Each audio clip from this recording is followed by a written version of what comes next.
Gosh, Kyle. Let me hit that. Oh, Of course. boom. Hold on. No. Woo! Ooh, isn't that authentic Yeah, though, I like man? that. That's Straight great. from Tibet.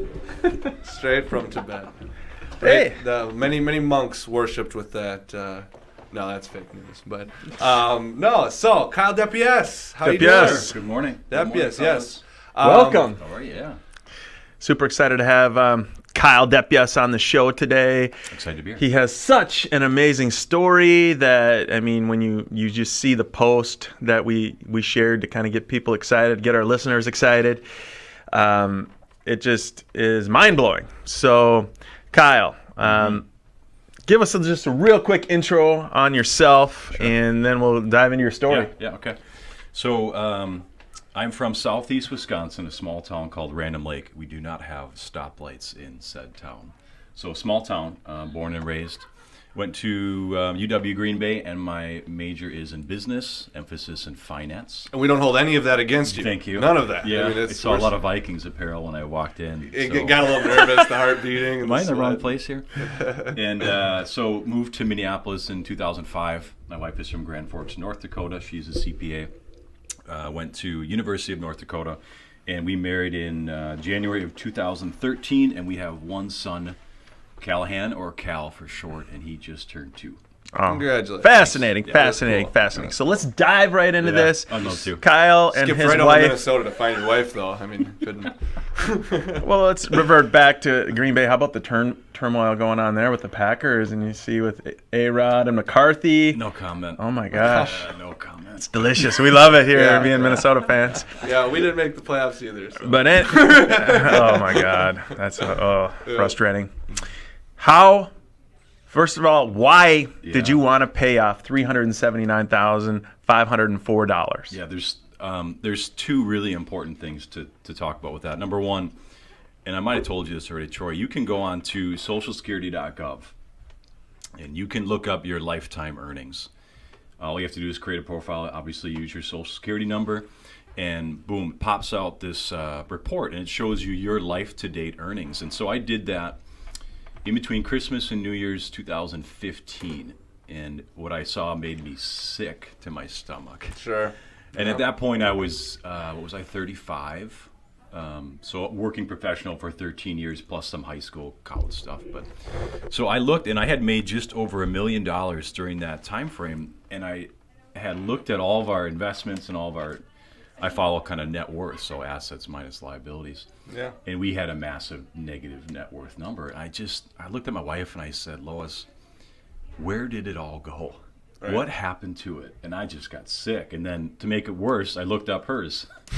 And she was right around the same thing. So we were looking at making almost $2 million, and we had nothing to show for it.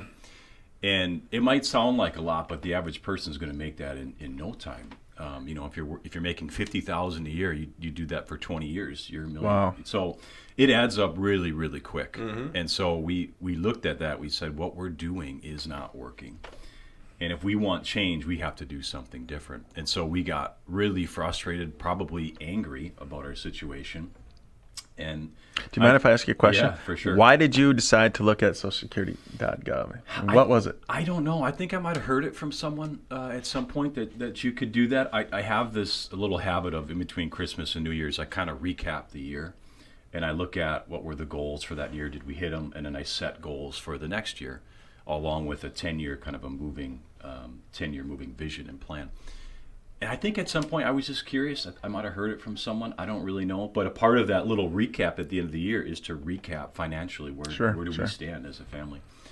And I don't really know. So you didn't necessarily have a burning desire at that point, but doing that created that burning desire? That was the pivotal moment, and that was probably it. Well, you did touch on one thing that is important, because you had said, where does that money go? And like I said, $50,000, $20,000, doesn't matter what you make. Mm-hmm. One of the human laws, or this is a Keller Williams Bold law, but whatever you're doing, substance fills the time allowed. Yeah. And so if you have X amount of things that you enjoy doing and want to spend dollars on, whatever you have, you're going to fill that up because your desire level oftentimes exceed your finance level, regardless what level that is. And so it's just a matter of where you want to draw that line. And most people will fill what they have to the time, it'll expand to the time allotted. And that's what we say. You look back, and unless you're conscientious and we talk about that with numbers in a sales setting, same exact thing. If you're not looking at it, where does it go? Yeah. I think it's one word, it's intentionality. And that was what was missing, I think, in at least as it relates to our finance. We were not intentional. Like you said, money comes in, money goes right out.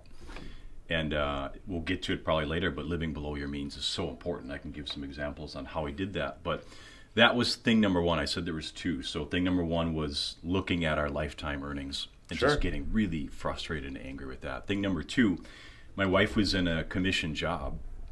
And I know my wife really well. She's a really hard, like you guys, she's a really hard worker. And things were starting to come together in her role. I think she was in her role maybe a year or two at that point. And I knew that her income was about to go up. And I had said, and I think it's important to share that we are people of faith. And we knew that if we couldn't handle the money we were making, why would we be allowed to make any more? Amen. And so it just was this point where, man, if we can't take care of what we make right now, why would we be given double that or triple, whatever the number might be? We didn't know at that point. And so that was really important. We had to clean up our financial house, so to speak, because we believed that in the future we would be making more money. I love it. Yeah. That is so true. And that's something Dave does talk about.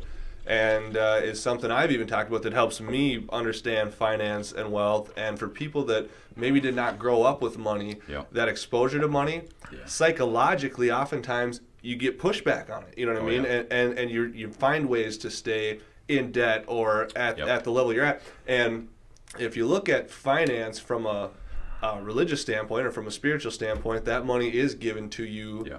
Not given to you, but borrowed to you so that you can do whatever with it. Exactly.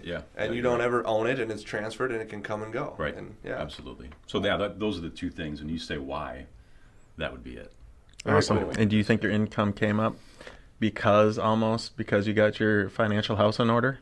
A good question. We believe that it did. Yeah, we believe that. We were given more because we showed the ability that we can handle it. I think that's really important. Murphy moved out. Murphy did move out. Yeah, from Murphy's Law. When you're not quite there, he always seems that what can go wrong will go wrong. When you get your stuff all in order, he decides that he'll go bug someone that's not paying as close of attention. Amen. Yeah. Awesome. So Kyle, now let's dive into how you did it. Sure. It sounds so cliche because everyone talks about it, Dave Ramsey. So we follow Dave Ramsey's plan. And living below your means, I think, is so important. And everyone will say it, but how did it? I think the question, and maybe to illuminate how we did it, are some examples.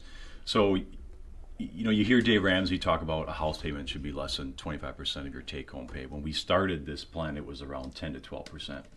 And why is that important? Well, it just frees up extra money to put towards debt. Number two, another example would be our car payments. So when we started, we had a car payment on one Ford Explorer, and we quickly knocked that out. So Dave would say his personal finance principle is that the value of all vehicles, anything with a motor in it, should be no more than 50% of your annual income.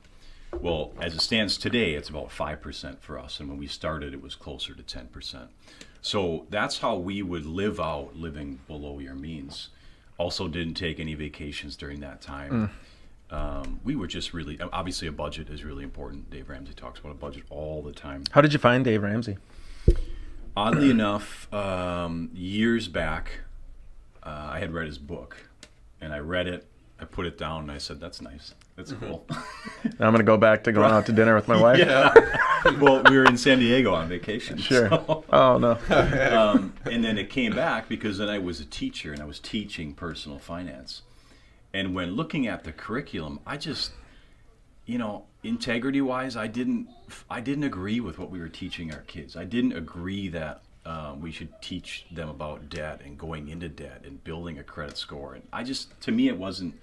I didn't really like it. So I looked for other ways, and obviously Dave Ramsey has a personal finance curriculum. So I wrote an essay, got a grant, and got it paid for and brought it into the school, and I taught it. And Good for you. some kids really... You actually taught the Dave Ramsey program the in school? foundations. Yeah. Good for you. I didn't even know that. Yeah, That's phenomenal. It's a great curriculum. And what I think is powerful is you're saying what we were teaching I didn't believe in. My generation, we were taught, get into debt, so you can improve It's your every credit score. generation. So that you can get your house, and it's they're looking at you just so condescendingly. Yeah, we were just having a conversation about that yesterday, weren't we, Dan? Yeah, and it's like, okay, so how many credit? So, well, don't ever pay it off. You need to keep a balance on it. And it's like, and so you're thinking, well, That's a myth, too. exactly, it's wrong. Don't do that. I'm sorry. Yes, if that was not clear, that is a myth. Yeah. And so if these people are thinking they're just winning, and they're on the treadmill, but they're not winning. You know what I mean? And that's so On insightful. the hamster wheel. That's Exactly. pretty much it. Yeah, So absolutely. vacations, car payment, house. How about eating out? Did you guys eat out much? Not a lot. So my wife has some food allergies and sensitivities. So maybe a blessing and a curse. We eat a lot at home with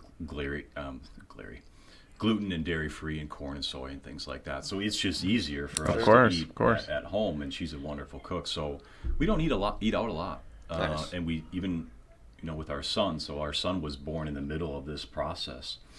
And I think when you have kids, you just sometimes are tied to home and you're tied to the schedule and things like that. So no, we didn't eat out a lot. Okay. Yeah, that is the biggest problem for my wife and I is going out to eat. And that's what I find out is a very consistent thing for most people is you have the kids, you're always at home, you're working, you need to do something. Yeah. Maybe going out to dinner is the one way to change up your day. And it's easy. Oh, it's so hard. It's so to hard. make food at home all the time takes a lot of work. It takes a lot of time. Yeah, but you definitely sacrificed on the vacations, the homes, and Yep.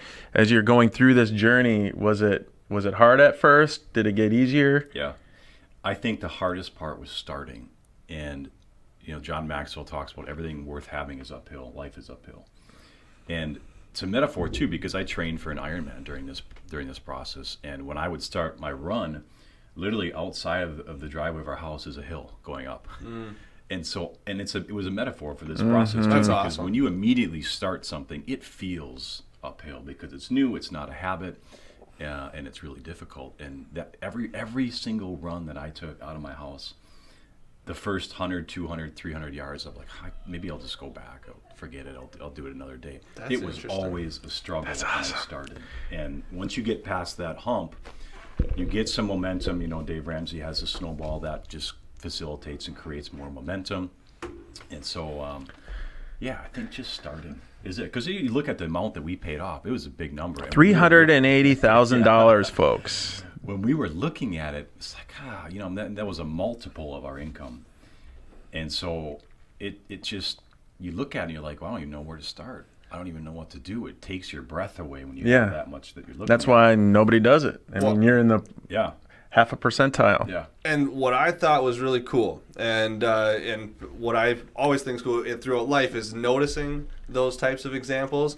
And I don't know where you live, but I assume on your hill, if you go one way, it's uphill. If you go one way, it's downhill. I like that. And what you told me is every day you chose to go the uphill route, not downhill. You could have just gone the other way and started your run every day downhill is kind of how I interpreted that. And to me, that's the bigger piece. If you can, and this is a teachable, learnable thing for anybody that wants to get there, if you can get your mindset into a place where you walk out of the driveway, you see a downhill route, you see an uphill route, and you choose the uphill route almost without thinking. It's good training. Yeah. That's the first step. And then all the other steps are just putting one foot in front of the other because you've already done the mental work, which is the real difficult part. It's making the choice. That is something you should be proud of as far as a character point and all those things, because that is something that that's probably what gave you the fuel to do whichever, and will continue to do so. Builds habits. Yeah, builds. Well, Dave Ramsey has the picture of the book he wrote, The Legacy Journey.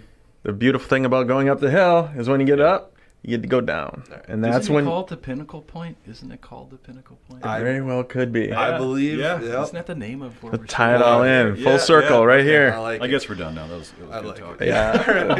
Appreciate that. End of it. No.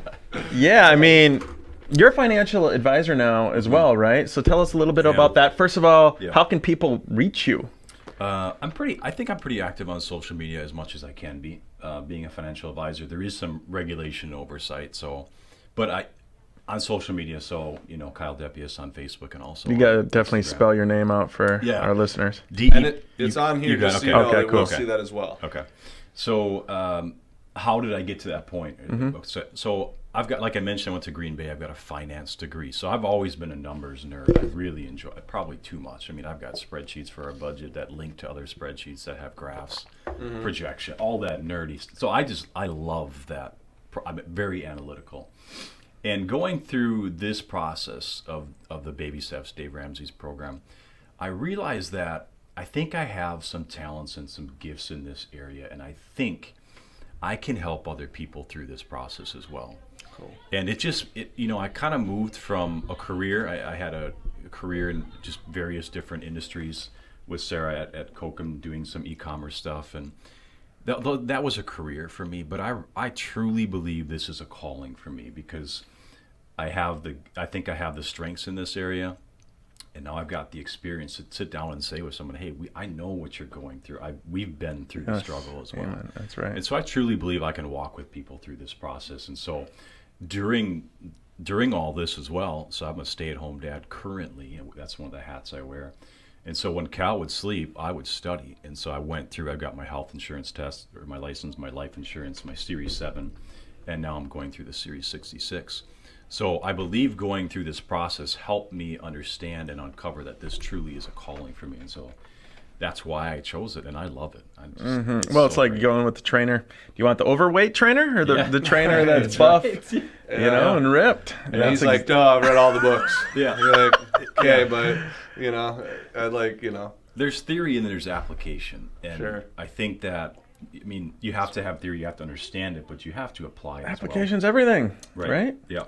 Head knowledge, heart knowledge, kind of the same concept. So, it's something that I'm so passionate about that I could not do this. Do you help people with budgets too that you work with? Yeah, absolutely. Yeah.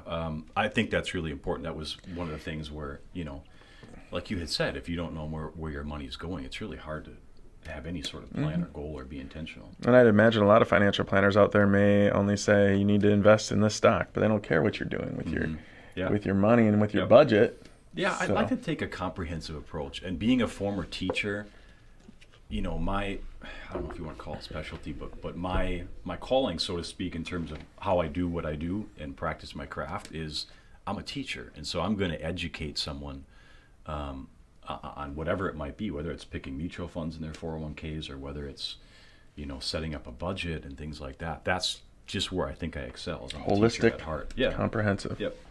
No doubt. So tell us something nobody knows about you, Kyle. First of all, spell your name for those people that are listening. Yeah, Depiesse. It's French. Awesome. And it was Depiesse. actually, Depiesse. So, maybe. So I mentioned, I think probably is that I had a couple years back, I had my solo pilot's endorsement. So we live right next to the Eden Prairie Airport. And it was always a passion of mine to fly or learn how to fly. I loved it. I almost went to UW-Madison on the Air Force ROTC program. Nice. Really impacted by Top Gun. I thought that movie was just the best. Best movie ever. Troy's favorite movie. We gotta do this. Yeah. That was tough to do in that this was spot. too perfect. So That's funny. They just had it like, oh yeah, we got it. How did I get my elbow to go down? I know, that was tough. Hard. That was pretty good. That movie just was a huge I loved it. Isn't that still a transcendent movie? You can watch it now. Yeah. Like my kid could watch it. Yeah. And be like, this awesome. happened this year. Yeah. I mean, it's like crotch rockets and jet planes. Where's Top Gun 2? Beach volleyball. When is it coming out? Isn't there? I know. I thought it was, So which is going to be disappointing. terrible, I'm sure. Well, Tom Cruise hasn't aged since that movie. True. That's true. He says. Val Kilmer. He might. Iceman. Yeah, he's aged a little bit. Cunt. but- Goose. Yeah. Anyway, what was the question? Goose died, by the way. He's not coming back. Yeah, did you see the movie? That was like a pretty big part, Kyle. I was thinking the character, like, well, the character, okay. I forgot your question. Question. Something nobody knows about you, which is the pilot license. So tell us about the Max 8 planes Anyway, and why those are not. So I just went into and started going in Cessna 152s at the airport with a certified instructor, and I think after 8 or 9 hours maybe, I had the opportunity to take my first solo, which is ridiculous, by the way. I am not comfortable. I thought you had to have hundreds of hours. Maybe it was 10. To get actually licensed is a lot more, but to do your solo. When you do the solo, is there another pilot in there with you? Well, so you take 3, you go up and down 3 times, go up and then do it again. So you stay in the pattern. And if you do those 3 with the instructor next to you well enough, he'll be like, okay, I'm going to jump out now, and you're going to do 3 on your own. Cool. Like, you got to be 10 hours. I thought for sure it'd be hundreds of hours. I could probably go look at my logbook, but it's right around 10. And I was just thinking to myself, I am not ready for this. But you did it? Yeah. Faced your fears? Did it, yeah. That's really cool. And that's got to be just adrenaline just sitting there the whole time. Yeah. A whole lot of feelings and emotions at that point. But yeah, so that's probably something that most people don't know about me. I had it. It's past tense. I'd have to go through the whole process again. They would never let me go in solo right now. No way. Because you haven't. Oh yeah, of course. Just like very similar to skydiving. Mm-hmm. But you had a really cool post about transformation as a metaphor, kind of physically and more importantly mentally. Do you mind dipping your beak in that a little bit for us? Yeah. So the whole process of the Ironman, a big physical transformation, lost a lot of weight, lost basically all the muscle, which is a whole nother story, kind of depressing. But it was just a metaphor for the mental transformation that also had to happen, which no one really sees because that's under the surface. And I think I had posted once about what I physically looked like before the Ironman. Yeah, you were like a bodybuilder. Like after, and it is not the same. But the transformation happened underneath, and the transformation happened in my head. And it was just, it's the same thing. And Dan, you were just talking about the choices that you have to make. Every single time I would go out to train, I had to make those choices, and I didn't want to because my wife would come home from work. I would have to hand off Cal sometimes, and I'd go hit the road for a couple hours. Saturday mornings, 4:30, wake up, eat, hit the road at 5 to do a bike. And there's so many times where I didn't want to do it. But every time you make those decisions on a day-to-day basis, you build muscle internally and you build habits. And I think that's a learning for anyone across any category of life. It isn't just training for an Ironman or physical or personal finance. It is any category. You choose your difficult. Yeah. Which is another favorite slogan of yours. Did you coin that phrase? I don't know where I got that from. Okay. But I was sitting down maybe 2 weekends ago with a former student, and I was telling her that you're going to have to choose. And she was someone who caught on to Dave Ramsey's curriculum going through school debt-free. She's really close to it. And I said, it'll be difficult for the next year because we planned out her next year and a half of finances, high level. And I said, it'll be tough. It'll be really difficult to get through it without going into student loan debt. However, I said, it'll be tough to pay off that student loan debt when you're done. Yeah. So you get to choose which one you want. And that's life. I mean, you don't get to choose easy and easy. God, I wish you were a teacher in every high school in America. Seriously. Wouldn't you'd be changing legacies and generations? I loved it. You know, I was on a different podcast through our church, and I said, when we had to make the decision to leave teaching, it was the hardest decision of my life. I loved teaching. I loved the community. I loved the school district. I loved the kids. I loved the parents. It was so hard. And, you know, I was driving 65 miles one way to go to teach, and it was just way too difficult with a newborn at that time. Yeah, that makes sense. And so I think if a spot had opened up in Eden Prairie where I lived, where I could maybe do it part-time, I probably would have jumped on it. Would you do it today if presented itself? Because we have the superintendent. No. I have my teaching license is active. Okay. And I will probably keep it active. But I don't know that I would do it right now. I honestly feel like I'm supposed to go down this path of helping folks with their finances. So I don't know. In the future, maybe. I mean, if there was a part-time spot that had opened up, Cal's in school, maybe. maybe. So that's why I want to keep my license active. Okay. Well, and the one thing that I want to just even piggyback on, you said you choose your difficult, and as somebody who has also, I think, changed their lives personally, I changed my life path, years back, and the way that I envision that, or the way that I look at that, is it's about fears. And you say choose your difficult. I guess I would just say choose your fear. Yeah. Because essentially actions work based on emotions. And are you scared of the sacrifice that you're taking? Well, then that's great. Yeah. Because then you can deal with this monster over here. It doesn't matter. You're going to deal with the monster. And you need to want it more than you fear it to accomplish it. It doesn't matter what it is. Well, and each time you do it, you push back fear a little bit, so it gets less fearful and less fearful and less fearful. And that's what I got away when you were saying when I wake up and when I say it's hard and I do it anyways. What you're doing is you're weakening the beast, and the scare becomes so much less. And tomorrow you're more confident. You have the momentum. You have more strength. You are better at your craft, and just better to take down the demon. It's no longer scary over time, and it's you take the power away from that. So that's important. Very cool. Very, very cool. Next level, though. I know you want to get into finance. You are a financial planner now. You want to change families' family trees, legacies. What is your goal above that? What is your legacy that you want to leave on the world? I think the biggest impact that I can have is on my son. And if we're given another child, same thing.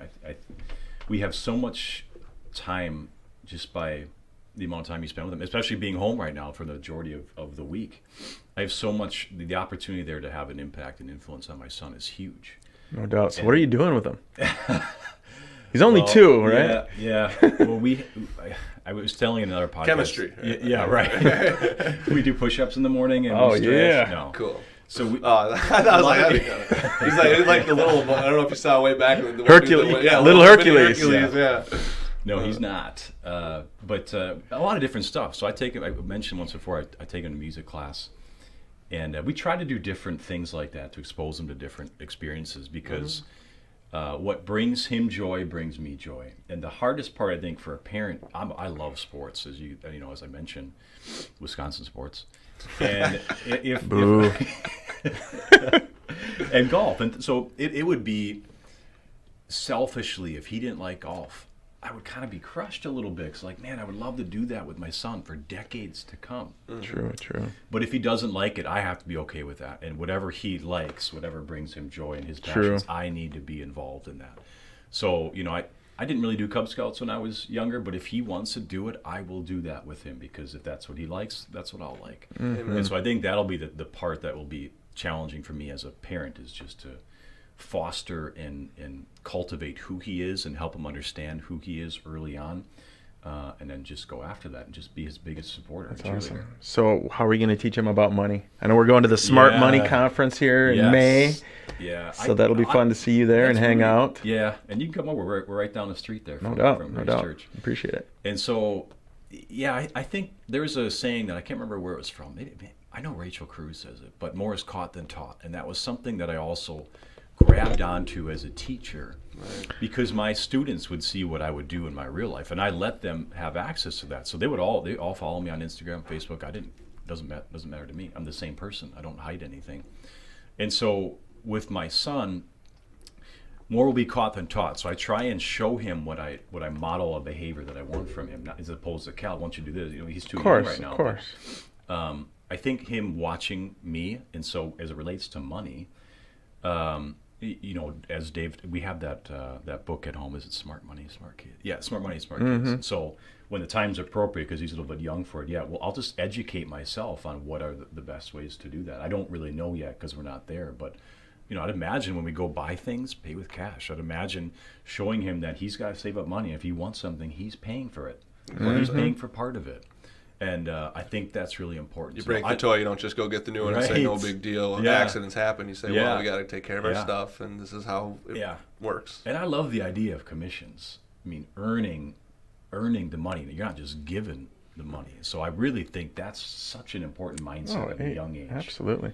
There are some things they have to do, and they don't get paid for it, right? Yes. Yeah, and that's important too. Yeah. Well, this is something I'm doing. I'm taking my kids door to door. And I might get in trouble from the state of Minnesota. Who knows? But I am paying them too for every lead we get going door to door. Cool. So I'm just fascinated to see where this goes. See how much money they earn. I mean, just last night, Ty, my 5-year-old, was like, "Dad, when do we get to go selling again?" Oh yeah. Because we'll pay him $25, and then if he wants to go spend some of it at the Dave and Buster's, we'll go there. I mean, that's cool. It's amazing. Teaching values. But that's it. That's caught. That he's catching that from you, as opposed to you telling him that he should be doing that stuff. So that's so important. I'm gonna use that. More is caught than taught. Yeah. I can't say Kyle Depiesse came up with it. Okay. Yeah, I didn't come up with it. Well, you can give. I have no idea. We're just throwing it out there. Trademark. Yeah. But no, we were actually just talking about that yesterday. And I said, in my experience in insurance, the reason I am able to move at the level I'm able to move at is because of what I've seen and because what I've been able to just take on. Yeah. That's the real substance. The clicking the buttons, the understanding that is taught. But that doesn't separate me from the next guy. Yeah. What separates me is what I was able to pick up on and then project. In the way that I perceived it, and it is powerful. Mm-hmm. So people just can Google your name, Kyle Depiesse, to find more information on you. I'd say Facebook, Instagram is probably the easiest way. Do you offer tips and hints throughout the day, the weeks, and months? I kind of focus that a lot on personal growth and leadership, and that's another area I'm really passionate about. Is personal, and so I went through the process of being John Maxwell certified as a speaker trainer coach. Cool. So I've done that as well, and I love it because, if I go back probably 5-6 years ago, where my life started to take a different direction is when I poured myself into self-development and growth, reading books. I mean, I didn't read books until. What's the last book you read? All licensed exam manuals for all of my stuff. So it's so boring. But I know, but it had to be pick that one up tonight. Right? It's like is that on Audible too? Right. But the last one prior to that is Chris Hogan's new one, The Everyday Millionaire. Everyday Millionaire. It's good. I think we have it maybe right there. This one. That I don't think that's. Is that Dave Ramsey? You see Dave Ramsey's name on it. Yeah, we did have Everyday Millionaire in there too. And the one thing that I just wanted to then kind of recap, Kyle, what I got from this is what you were able to do is, first of all, identify a problem, which came from, some of that background, that mindset that you already had in place. Then understand, and then the communication, with the wife and saying, okay, here's the problem. Do we agree that there's a problem? What do we want to look at and how do we want things to go? And then you basically set a budget. And then your sacrifice was looking at percentages and saying, how do we make whatever we're bringing in, doesn't matter what you're earning, it matters what you're spending. So what we're spending on our living situation, what we're spending on our transportation situation, whether it's your Ubering and you're buying a car, whatever your situation is, the bus pass, doesn't matter. How much are you spending? What percentage of our income does this equate to? And then finding a way is really where the work comes in, as to find those solutions and then implementing. And then you're right, and then that's of course the most of it is making it happen. But am I accurate to say that was kind of the process? Totally. I mean, if you look high level, that's essentially it. You break it down. And anyone can do that. You just have to identify the problem, communicate with whoever might be in your corner to help solve it, and identify that. Then look at your percentages as to what you're spending versus what you're bringing in, and then, like Troy says, it's about discipline. At that point, it's just about staying consistent and sure what you're doing. And the trap is you should compare your percentages. You should not compare the high level numbers, because that's where you get into the comparison game, and it's a trap. Right. But so look at your percentages. The 20-year-old can't compare themselves to the 60-year-old trying to get out of debt. And guess what? That 60-year-old on average is living paycheck to paycheck too, ladies and gentlemen. So they might be making $500,000 a year, and they're still living paycheck to paycheck. Exactly. That's how crazy it is these days. That's true. One thing I will say. So you talk about communication. So if you're married, you go through this process with your spouse. And good. I was going to ask you about that because I'll share it. And so I always listen. We listen to the Dave Ramsey show a lot. My son knows his voice. Really? Yeah, it's always on in the background at home, and it's we don't always listen to it. We're doing other stuff, but so anyway, I always hear people say that my spouse isn't on board. How do I get my spouse on board? I did not have my spouse on board to begin with. It was because of a mistake I was making. So as I mentioned, I'm highly analytical. I love numbers. So I'd go to Lois and I'd say, hey, here's what I think we should do. Here's the spreadsheet. Here's what the numbers project out to. Here's what we think we would have at 60 years old. And she'd be like, okay, great. No emotion. It didn't right? do anything for Yeah. her because I was speaking the wrong language to my Right. spouse. And so when I figured that out after some time, I just would talk her language, and I would say, well, Lois, if we didn't have any debt, We could. what would that look like for Right. us? And so you paint a different picture. And so I think the error that a lot of spouses make is they try and speak their language to their spouse when their spouse actually talks in a different language. You need to find that language and speak to them. Amen. So that was my biggest That's good. error. In Let me this ask you this. process. Yeah. What is life like now for the Depiesse family Yeah. without any debt? Well, honestly, I don't know that it's sunk in. Really You know, cool. we do a budget, and No mortgage. You're just Yeah. investing like crazy. well, you know, I think it's cool. So when I look at our budget, and here's something that I don't mean this to be. I'm not trying to brag, but I want to share it because I think this is really cool. I look at our budget. Our biggest quote unquote expense is our charitable giving and our tithe, and that's what it allows you to do. True. And so you know, I Goes just right back to what you said at the beginning. Though. yeah, it's so cool. All it does is it frees up money, so you can make different decisions. Live like no one else.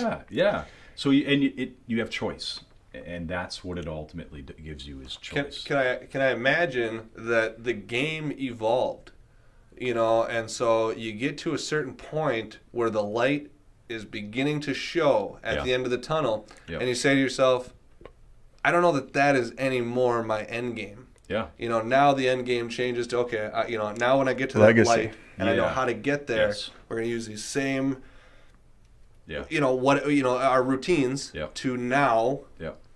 make charitable giving our greatest expense. Is life more fun now that you're out of debt? There's certainly less stress. We don't have that stress of we don't owe anything to anyone, and so I think that's so cool. It gives you choice, gives you flexibility, gives you options.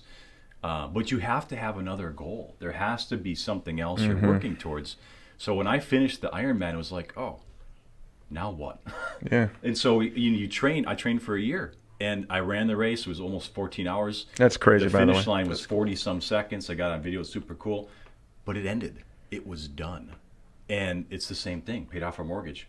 What's next? We have to have something that we're continuously pulled towards in the future that gives us inspiration. So yeah, it's legacy for us. It's a 10-year plan and vision that we have, and it's all based around legacy. Do you have anything like a retirement type goal? You probably could retire today. I mean, the original, and I'll give you some personal details, but the original 10-year plan, this is just phase one, was to be completely debt free. But we wanted to get to a point in our mid-40s where we could retire if we wanted to retire.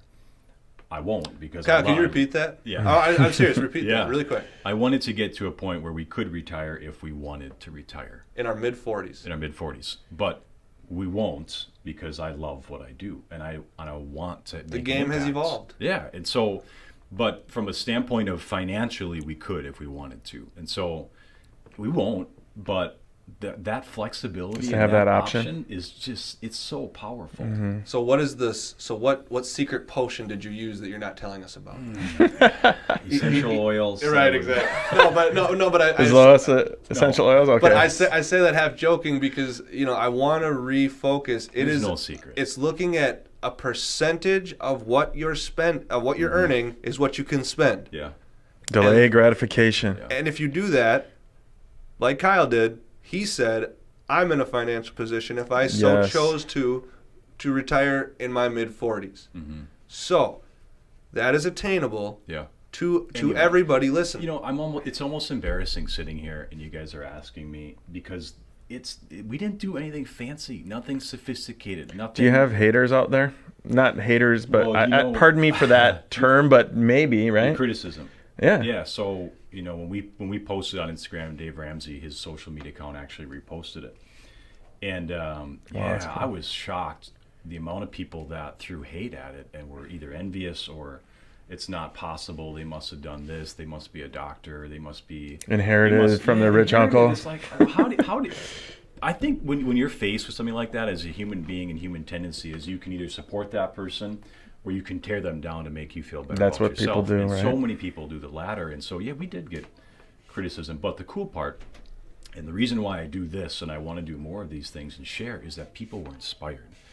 And if you can share this information and people take it, grab onto it, and then they run with it, that's how you create change. And even the same thing as a teacher, there were some students, not the majority, but some that took it, and they're going through school debt free. And it's just like that's how you make change. So, but it's interesting is the same message that I can communicate could be viewed to you as hate, could be viewed to you as inspiration. It's the same message for me. Yep. So exactly, and quite frankly, whatever gets your motor going. I would imagine most people, if you can inspire through hate, I think you sign your name and say you can hate me if it inspires you. I'm okay with use it. me as your bad guy. You know what I mean, type of thing. Sometimes that works. Exactly. Be a little controversial. There's no controversy there, but even Dave Ramsey has haters. Yes. Look at his mansion. Yeah. Well, guess what? He's changed millions of people's Yeah. lives and family trees. So Herb Brooks. He's done to some beat good things. The Russians in 1980. He used himself as a common enemy. He said, I need these people to come together because he picked people that had internal beefs throughout their college days, and he said they need to hate somebody more than they hate each other. Oh, cool. And I'm going to work them until they hate me so bad they will do anything to just get we're going to win it all just to get to that dude. Top 5 That's movie cool. right Yeah. there too. That's a great movie. that and Top Gun. Yeah. Top Gun. 1 and 2 maybe. Point Break. That's also one of mine. fantastic. Yeah. I got a theme here in the 80s. Oh, that's awesome. Oh man, Anything it's you such wanna a leave great. us with, Yeah, Kyle? no doubt. Oh, yeah. So one more point I think is really important. And I see a lot of people going through the debt-free process, and they focus so much on how do I cut expenses. But let me challenge people to think this way. What's more impactful? Cutting your expenses in half or doubling your income? And it's important to play both offense and defense, but you've got to play strong offense if you really want to make a change in a quick amount of time. And so I think the question people should ask is, how can I double my income in 5 years? Is it education? Is it mentors? Probably all the above. Is it a career change? I don't know what it is. Right. but Self-improvement. every person's different, but it's self-improvement, it's personal growth. And if I want to piggyback off of that, because I believe in that, and I think that is true. As somebody, as I kind of mentioned earlier, I think I've changed my path in life. There was a time I would reject that idea. And I want people to understand it is a mindset that can be learned and taught. Yep. That is a true statement, what you just said. And if you hear that and you reject that idea, understand that you have work to do internally. There is, and once you get to that point, then finding that money, it just becomes easier. And I don't know how else to say it. I know it sounds funky, but when you've been in a certain spot and you've made those changes, it is so true. The mindset, the going uphill versus downhill. Do I cut dollars or do I earn more money? And if you're running uphill, you're probably thinking, let's earn more money. If your choice is to run downhill, you're probably thinking, where can I cut? And it is okay. It's an exposure issue more than likely. It's an education issue more than likely, but it can be changed. And so I think so too. If you're hearing that, it's okay. Be patient. Begin that work here. And you'll shock yourself at how it takes time. It does. It takes time. But we live in the greatest country in the world, greatest time in history, where anybody can go direct to the public and make money. Everything's at your fingertips with the technology we have and all sorts of stuff and people willing to help. So Absolutely. Cool. Once again, Kyle Depiesse, reach out to him, Google him, find him on social media. He's a financial planner. It was awesome today. I really appreciate it. Congratulations on your story. Thank you. God bless. So, appreciate it. Hope everybody has a great weekend, and we'll check in next week and go from there. Let's do Harlem shit.